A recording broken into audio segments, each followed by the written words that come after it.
చాలామంది నష్టపోయినాం. జిట్ట మొదటివాడు కాదు, ఇంకోరు చివరి వాళ్ళం కాదు. ఒకే అంశం ఏముంటుందంటే రాష్ట్రం కోసం పోరాడిన వాళ్ళతో సంబంధం లేకుండా అనేక ఫలాలు అందుకున్న వాళ్ళు ఉన్నందుకు కొంత మానసికమైన ఒత్తిడి ఉన్నప్పటికీ కూడా ఈ రాష్ట్రం సాధించిన సంతృప్తి మాకున్నది. ఈ రాష్ట్రం ఇప్పటికంటే మరింతగా ఉద్యమకారులకు పెద్దపీట వేయాలి.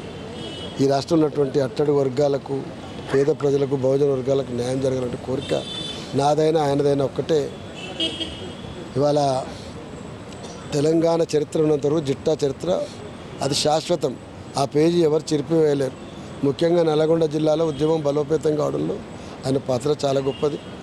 భువనగిరిలో, దక్షిణ తెలంగాణలో టీఆర్ఎస్ చాలా బలహీనంగా ఉందనే రోజుల్లో పుట్ట నల్గొండ జిల్లాలో టీఆర్ఎస్ చాలా బలంగా ఉందని చూపెట్టడంలో భువనగిరి యొక్క ముఖ్య కేంద్రమై కూర్చున్నది.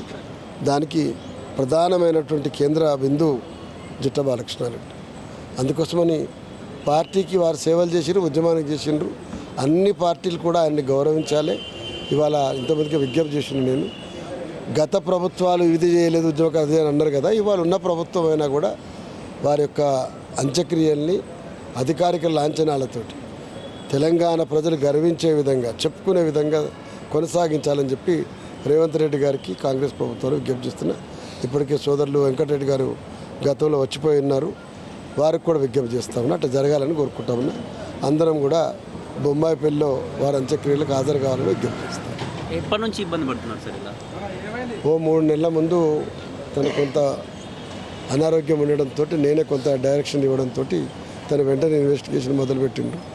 దురదృష్టం ఏంటంటే చాలా సింపుల్గా సాల్వ్ కావాల్సింది మరింత జటిలమై అల్టిమేట్గా ఇక్కడ దాకా చేరింది. అంటే చిన్న ప్రాబ్లంతో అనుకొని మనం ఎవాల్యుయేషన్ చేసుకుంటే ప్రాణం తీసేదాకా వెళ్ళిపోయాడు. అది దురదృష్టం. ఏ సమయానికి అంత్యక్రియలు చేయబోతుంది? అవుతాయి ఇవాళ సాయంత్రం వరకు. ఈరోజు సాయంత్రంకి ఇక్కడ నుంచి తీసుకెళ్ళిపోయింది.